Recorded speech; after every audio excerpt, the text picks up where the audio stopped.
Assalamualaikum warahmatullahi wabarakatuh. Salam histori. Di video kali ini saya mau berimajinasi untuk menjadi pelatih sepak bola. Mungkin bisa menjadi Jose Mourinho, Don Carlo Ancelotti, Rafa Benitez, Jurgen Klopp, atau si kakek idola kita Park Hang-seo. Tapi masalahnya saya tidak punya lisensi kepelatihan dan saya juga tidak memiliki pengetahuan yang luas soal pemain sepak bola. Jadi saya akan edit sendiri dan memilih pemain berdasarkan pengetahuan saya sebagai guru sejarah. Yuk kita mulai berimajinasi. Kata pepatah, apalah arti sebuah nama? Namun bagi saya, nama itu mempunyai sebuah makna. Nama sebuah klub pasti memiliki filosofi. Filosofi yang menceritakan bagaimana klub itu didirikan dan nilai apa yang harus diperjuangkan. Jadi, inilah nama klub sepak bola yang saya buat, Hero United FC. Hero United FC memiliki slogan yaitu sacrifice his comfort in order to fight for truth and justice. Para pahlawan ini rela mengorbankan zona nyaman mereka untuk memperjuangkan kebenaran dan keadilan demi tegaknya kemerdekaan dan kedaulatan Indonesia. Inilah daftar pemain pilihan saya. Di posisi penjaga gawang, saya pilih Yos Sudarso atau Laksamana Madya TNI Yosafat Sudarso. Dia adalah seorang pahlawan nasional Indonesia yang gugur di atas KRI Macan Tutul dalam peristiwa pertempuran Laut Aru dalam Operasi Trikora. Saya memilih tokoh ini menjadi penjaga gawang karena keberanian beliau dalam menjaga kedaulatan Indonesia sampai titik darah penghabisan. Selanjutnya, di posisi center back ada Ki Hajar Dewantara atau nama aslinya Raden Mas Suwardi Suryaningrat. Beliau adalah bangsawan Jawa, aktivis pergerakan kemerdekaan Indonesia, guru bangsa, kolumnis, politisi, dan juga pelopor pendidikan bagi kaum pribumi Indonesia dari zaman penjajahan Belanda. Beliau saya pilih di posisi ini karena keberanian beliau dalam melawan serta mengkritik kebijakan-kebijakan Belanda. Selanjutnya, masih di posisi yang sama ada Douwe Dekker. Nama panjangnya Ernest Francois Eugene Douwe Dekker atau nama Indonesianya adalah Danudrija Setiabudi. Beliau adalah tokoh politik dan patriot Indonesia, pembangkit semangat kebangsaan Indonesia, penentang penjajahan yang gigih, wartawan, dan juga sastrawan. Di tubuhnya mengalir darah Belanda, Prancis, Jerman, dan Jawa. Tapi semangat kebangsaan Douwe Dekker lebih membara dibanding penduduk Bumi Putra. Saya memasukkan tokoh ini karena jiwa perlawanannya sangat kuat. Selain itu, mungkin juga karena dia pemain naturalisasi di tim ini sama seperti Elkan Bagot di timnas Indonesia. Terakhir di posisi back ada Dr. Cipto Mangunkusumo. Beliau adalah seorang tokoh pergerakan kemerdekaan Indonesia bersama dengan Ernest Douwe Dekker dan Ki Hajar Dewantara. Ia dikenal kritis terhadap pemerintahan penjajahan Belanda. Mereka bertiga dikenal sebagai tiga serangkai. Duet trio ini diharapkan mampu menjaga kedaulatan dari serangan musuh. Selanjutnya, di posisi gelandang bertahan ada Muhammad Yamin. Ia merupakan anggota BPUPKI dan anggota Panitia 9 yang berhasil merumuskan Piagam Jakarta. Piagam Jakarta ini merupakan cikal bakal dan merupakan dasar dari terbentuknya Undang-Undang Dasar 45 dan Pancasila. Beliau menurut saya sangat cocok dalam menyokong pertahanan dan serangan dalam sebuah tim. Selanjutnya, di lini tengah ada Muhammad Hatta. Beliau adalah negarawan dan ekonom Indonesia yang menjabat sebagai Wakil Presiden Indonesia pertama.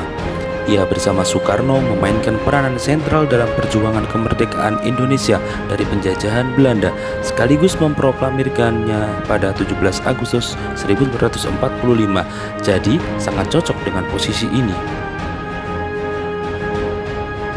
Duet mautnya adalah Insinyur Haji Soekarno yang mempunyai nama kecil Kusno Sosrodiyardjo. Beliau adalah Presiden pertama Republik Indonesia yang menjabat pada periode 1945 sampai 1967. Ia adalah seorang tokoh perjuangan yang berperan penting dalam kemerdekaan bangsa Indonesia dari penjajahan Belanda. Duet antara Soekarno dan Muhammad Hatta diharapkan mampu membawa Indonesia berjaya layaknya duet maut asal Spanyol Iniesta dan Xavi.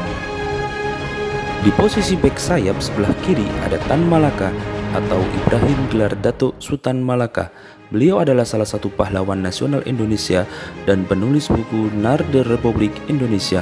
buku pertama yang ditulis oleh pribumi Hindia Belanda untuk menggambarkan gagasan Hindia Belanda yang merdeka sebagai Indonesia.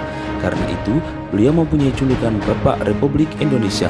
Beliau cocok di posisi ini karena memang Tan Malaka menjadi pelopor aktivis sayap kiri sosialis. Di sebelah kanan ada Sultan Syahrir. Beliau adalah seorang intelektual, perintis, dan revolusioner kemerdekaan Indonesia.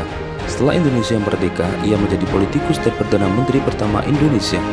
Dia juga dikenal sebagai penggagas dalam berdirinya Jong Indonesia atau Himpunan Pemuda Nasionalis yang kemudian mengubah nama menjadi Pemuda Indonesia.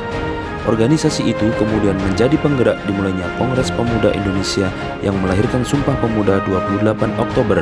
Karena mobilitas beliau yang sangat luar biasa dalam perjuangan bangsa Indonesia, maka cocok rasanya kalau beliau ditempatkan sebagai pemain sebelah kanan.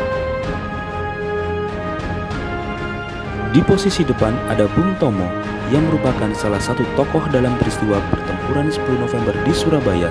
Salah satu peran beliau dalam pertempuran 10 November di Surabaya, yakni melalui pidato Bung Tomo, berhasil membangkitkan semangat arek-arek Surabaya untuk kembali melawan para penjajah. Keberanian beliau sangat cocok menjadi semangat dan diharapkan menjadi penggembur pertahanan musuh.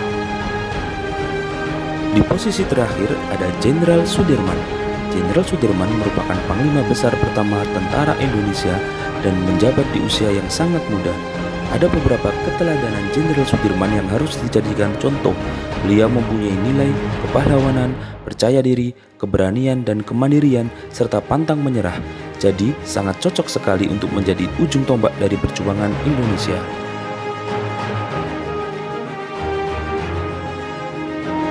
Siapakah yang cocok untuk menjadi pelatih? Ya, Agus Salim. Beliau saya pilih karena ia merupakan pejuang kemerdekaan yang dinobatkan sebagai pahlawan nasional pada 27 Desember 1961. Semasa hidup, ia dikenal sebagai seorang politikus, jurnalis, dan diplomat dengan julukan The Grand Old Man. Agus Salim dijuluki The Grand Old Man karena prestasinya di bidang diplomasi dan kefasihannya dalam berbahasa asing. Pasalnya, Agus Salim diketahui menguasai 7 bahasa asing, yaitu bahasa Belanda, Inggris, Arab, Turki, Prancis, Jepang, dan Jerman. Jadi, sangat pantas rasanya kalau beliau menjadi peramu strategi permainan dalam klub ini. Untuk pemain cadangan, saya buat seperti ini. Mungkin itu saja imajinasi saya hari ini. Kalau kalian punya saran atau kritik dengan formasi di atas, silahkan tuliskan di kolom komentar. Ingat, bangsa yang besar adalah bangsa yang menghargai jasa para pahlawannya. Terima kasih, salam histori.